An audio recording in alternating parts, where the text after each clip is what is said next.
Hello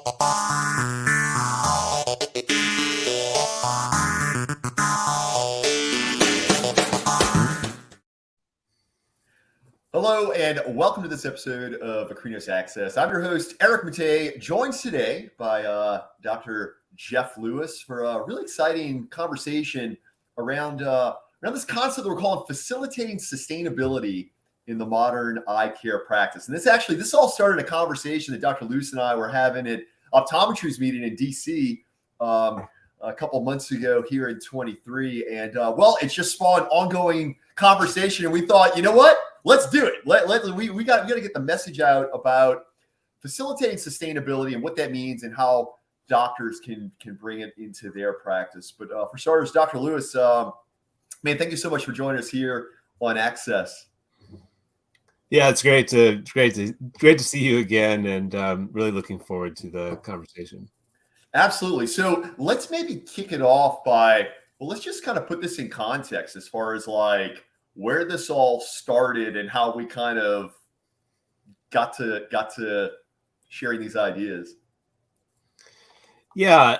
Well, first of all, I know that like the facilitation and sustainability are two, fairly big concepts to unpack. And I think we kind of came to that conclusion as, I don't know, maybe our third or fourth conversation walking around. Like we bumped into each other a bunch of times, once on the exhibit hall, and then we had some time together outside of the hall. And it kind of came from a couple of things, a little bit of my background outside of vision that sort of spawned that conversation around sustainability.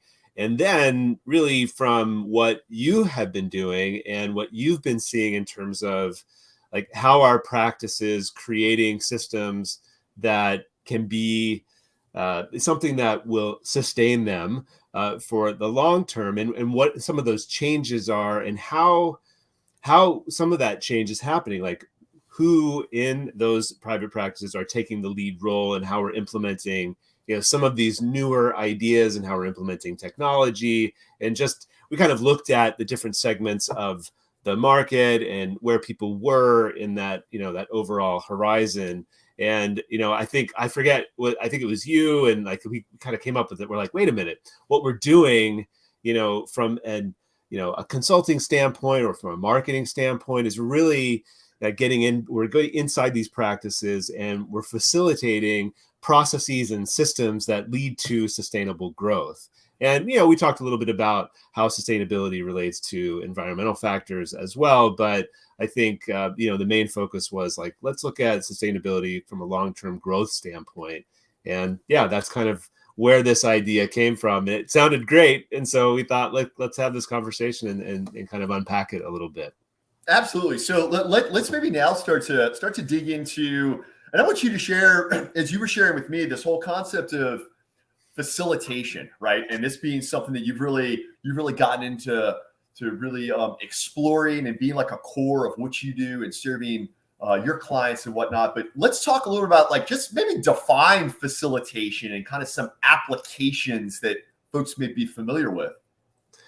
Yeah. Again, I think initially sort of the concept of facilitation, I think it has a lot to do with leadership and how when we look inside these practices, and I think for the most part, we're talking about, independent optometry practices across the board. And some of the ones that the experiences that I've had, not only as an owner myself for many years, but also now working on the other side from a more of a consultation standpoint, a marketing standpoint, the success that we see in the practices that are growing, that are continuing to grow, even with some of the external challenges that are we're all facing, with a kind of an uncertain financial environment. The ones who are standing out have this ability to see and it's another word that maybe is kind of worth unpacking a little bit, but in between facilitation and this whole concept of sustainable growth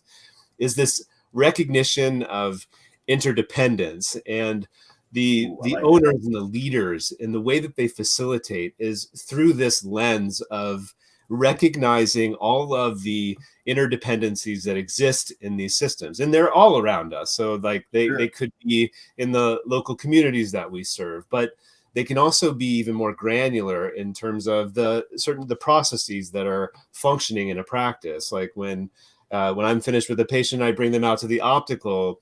That whole transition, that relationship, then begins to that's dependent upon the relationship with the vendors who are responsible, and then who maybe there's a little bit of a tension between the vendors and the frame vendor and the optical vendor.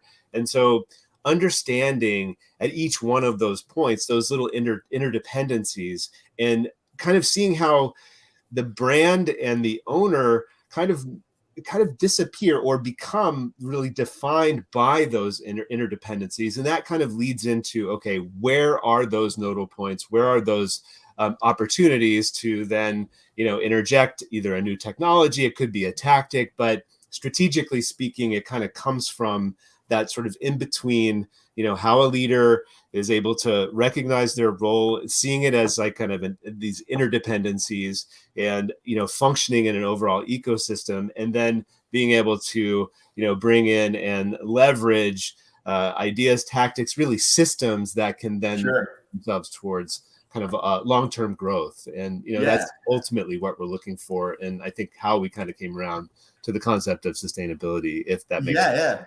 No, absolutely. And you mentioned, I want to go back to that word that you mentioned, interdependence. Yes, man, that is such a powerful word, and I think some of what you were touching on there as well, like in looking at this kind of from this like kind of this bigger like holistic viewpoint, is realizing in as much as there's all this interdependence in all these different areas, there's also in the context of that.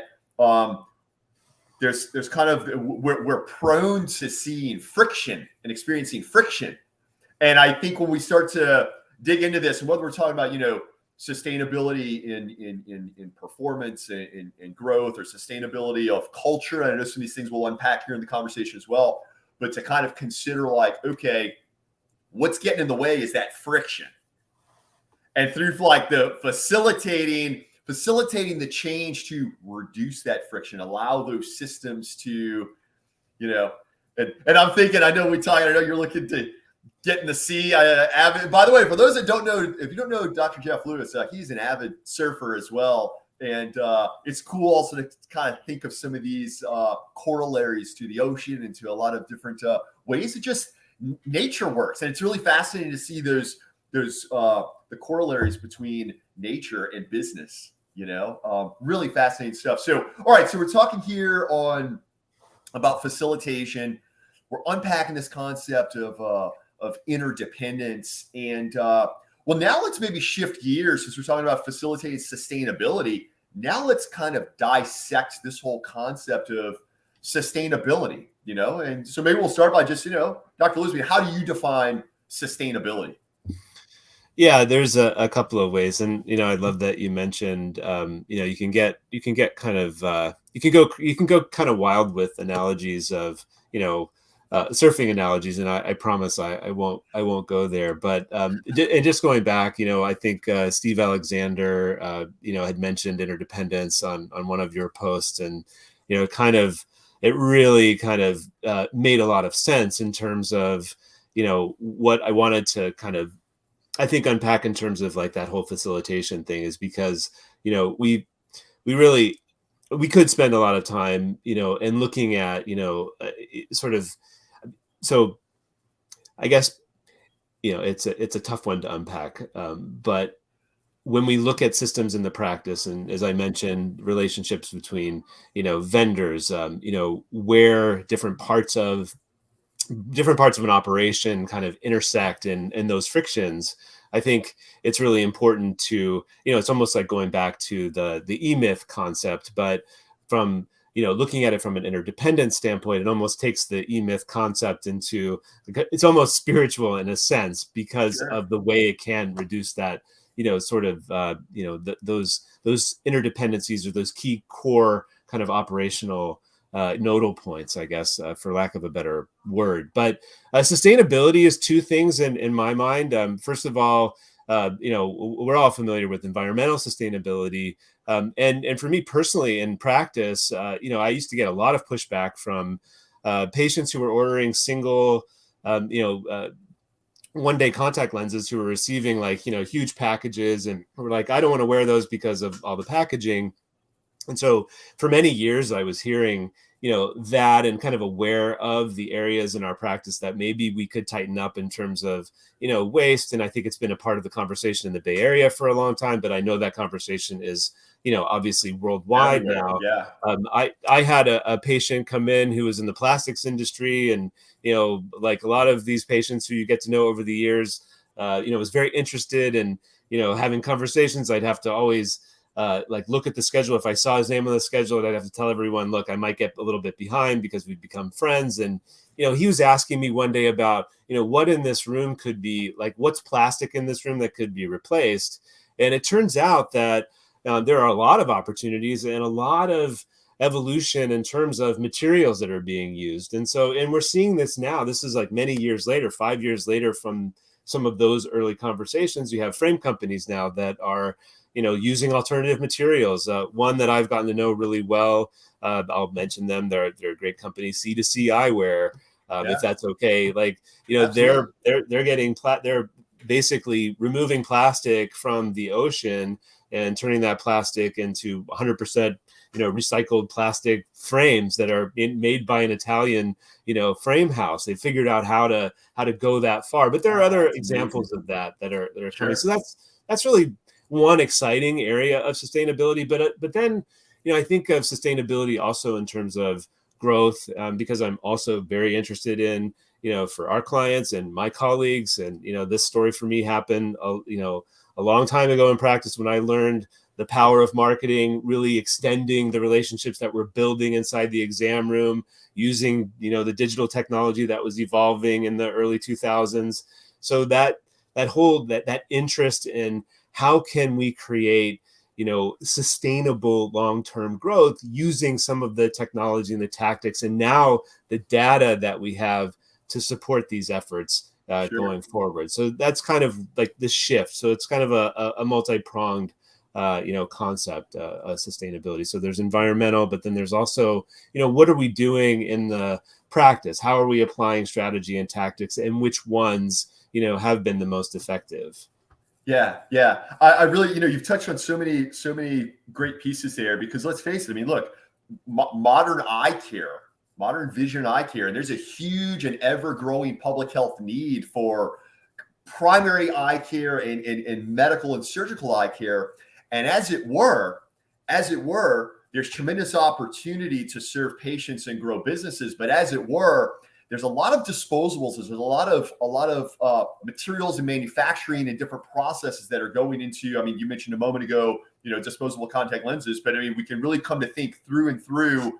Think of an entire patient lifetime from cradle to grave, all of their visual, medical eye care, and surgical eye care needs, and think of all the materials and manufacturing and chemicals and processes and stuff, and you tie it back to perhaps the carbon footprint also of what is, wow, oh dude, Dr. Lewis, that just struck me, the carbon footprint of healthy vision. Wow. Anyhow, but getting back to it, it's fascinating to think that where we are now in 2023 compared to where we were even just 10 years ago with regard to sustainability, sustainable options, which I think is tremendously exciting, that now, forward-thinking modern optometrists and ophthalmologists whose sustainability is at their core. There's some really great ways that they can incorporate that into their practice, right? But at the same time, we're talking about that. We're also talking about growing businesses and sustainability of outcomes of the business, right? And I know, thinking back to our conversation in DC and some of our other just phone conversations we've had about, and now more than ever, there's so many ebbs and flows in the business cycle, right? In the context of that, it's challenging to discover, okay, so what do we do so that we can kind of really have our business chucking along at nice, steady, sustainable growth? In the context of changes in the workforce, what do we do to create sustainable culture, sustainable collaborative culture for our team in the practice? And absolutely something else that you mentioned, and I know your area of expertise is on this marketing side and the patient engagement, right? And having these more, this sustainable patient engagement, that relationship where we're able to get away from the transactional patient needs an eye exam, patient has a red eye, whatever, and now we're starting to come to have more of this, the sustainability of the relationship. Really, really awesome stuff. So now let's kind of shift gears and talk. Again, we dropped some really cool stuff: facilitation, sustainability, this whole concept of interdependence. So now let's focus it and talk about some of these areas where, hey, for our viewers out there that are looking at their businesses thinking like, yeah, man, I want to do this. We can become more sustainable. As a leader, I can facilitate more across my team. So maybe let's just talk on a couple of key things that you've recognized, Dr. Lewis, in working with your clients, that, hey, what are some really like novel starting points that someone could perhaps take to next week? Yeah. I think going back to facilitation and kind of leadership, and I know, we kind of dropped in that whole concept of interdependence, but I think overall the practices that are having the most success, what they have in common is, a clear communication throughout the practice, whether it's with patients or staff, building trust, empowering, staff that they have, obviously staff turnover has been a huge issue. Being open to feedback as a leader, clear goal setting, leading by example. Those are the sort of I think the core characteristics. I think that being willing to collaborate with colleagues, whether it's, finding a group that you can meet with, or sometimes it's the buying group, or your just your crosstown colleagues. Like those tend to be the things that I think separate out, like being open to having discussions with colleagues, building relationships within your referral network, collaborating with other professionals, and then kind of within also being clear about it, and being willing to reward contributions that staff are making to the practice, celebrating the successes, having systems around those. And then from a sustainability standpoint, systems are also important, like looking at how can we create systems around incorporating efficiency around AI, now that's a a huge factor in these practices.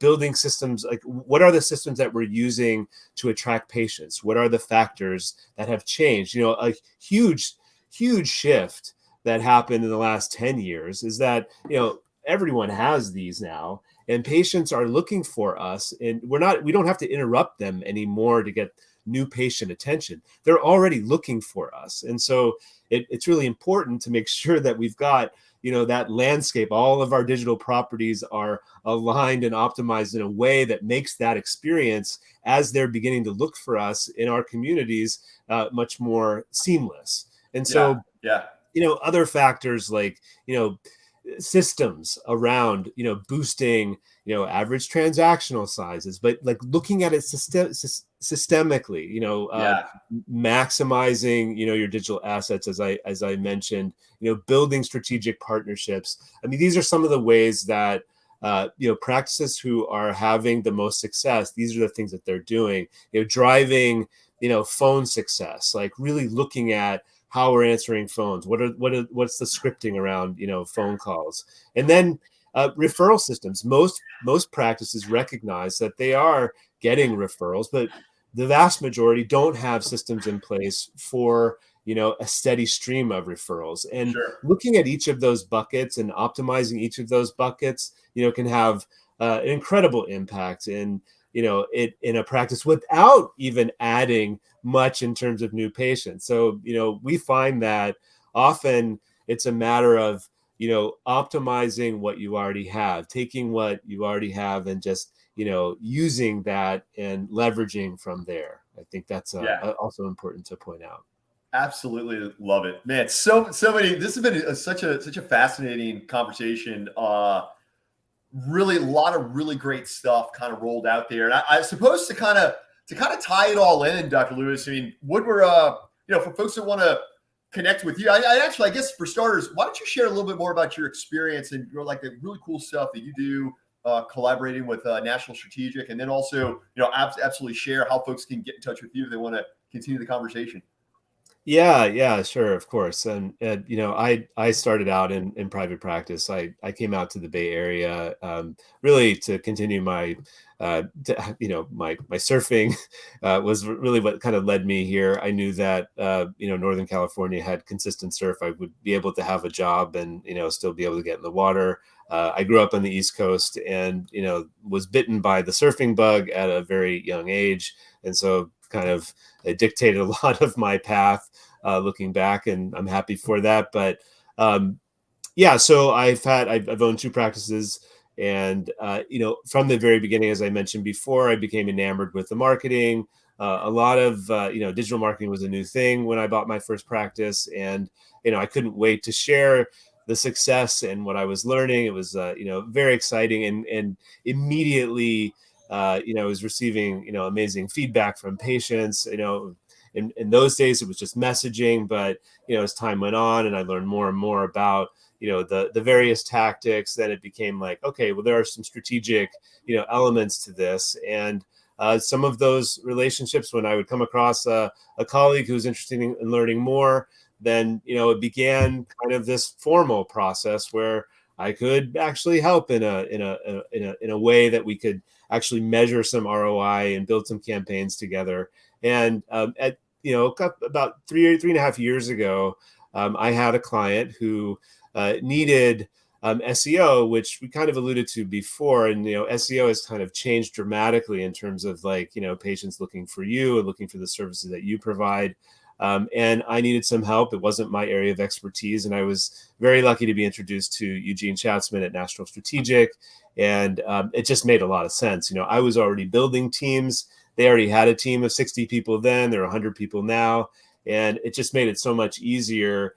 They were already speaking the language of vision, which, as you know, is, it can be a pretty steep curve when you're, trying to train a team of content writers, for example. They have to learn a whole new language. And so it just made a lot of sense for us to work together. And, I've got like this amazing team amazing team of researchers. So, if anyone, needs help in terms of, understanding where they kind of fall in that overall sort of digital marketing ecosystem, I'm lucky to have the resources to be able to provide that. But, you can, that's basically my story and what led me to this. And it's been a really fun journey. And the work you all do at National Strategic, or the work that you do, right, at National Strategic, being a partner of yours, it's specifically focused on. Why don't you elaborate a little bit as far as like truly like what that focus is, that niche, because there are doctors out there coast to coast that truly are going to benefit from connecting with you. But who are they going to be specifically? Yeah. So the vast majority, 95% of our client base is in the vision industry. And I'd say about 70% optometry, and then the rest, like a mix of optometry, ophthalmology practices. And we do also serve some of the B2B vendors in the space as well, which is also, Sure. super interesting and, Yeah. fun to be involved with. And yeah, these are, for the most part, the vast majority of these practices, or really all of them, are growth oriented. We partner with practices at where we really don't act like a vendor. Which I really loved about National Strategic is that we are a strategy company, and so it's even hard to put us in a category because the relationships and the engagements are consultative. They're very close. We work like as partners. Our engagements are agenda driven. Weekly, bi-weekly meetings, and very strategically focused and focused on what differentiates these practices. And and these are practices that are looking to grow. And I think that the main differentiator, and what I've come to learn, what I learned early on, is that we have this opportunity to look at the way we look at marketing and the way we look at a lot of things in business, our line item kind of expenses versus our investment opportunities. And it's really one of the biggest shifts that occurred for me in my experience with marketing was once I looked at these campaigns that I was running in my practice when I first got started, and I thought, why are we spending $400 on a Yellow Pages ad when we could build an email campaign just to follow up with patients who came in to ask how their experience was? I mean, even asking for a survey, like the ROI from that kind of thing is very, very measurable.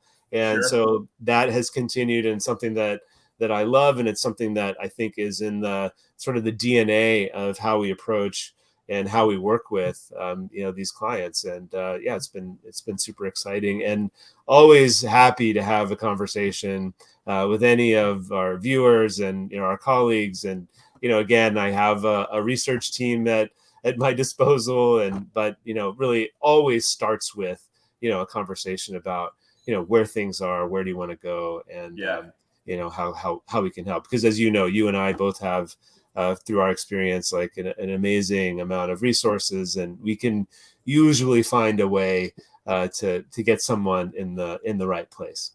Absolutely. And before we go, how can folks get in touch with you? Yeah, right here on LinkedIn is fine. That's easy. Or you can email me at jeff.lewis@nationalstrategic.com. And I'm happy to help in any way. Awesome. Well, Dr. Jeff Lewis, man, this was a really, really far out conversation here, talking about facilitating sustainability in the modern eye care practice. Folks, if you found this resources like this valuable, definitely subscribe to the Akrinos YouTube channel, follow us on the socials, check out Akrinos.com for all the great cool things going on in modern business, right? Facilitating sustainability, growing sustainable businesses at any stage of the practice life cycle. And Dr. Lewis, again, thank you so much for joining us. Thank you so much, Eric. Yeah, it was really fun. And until next time, signing off.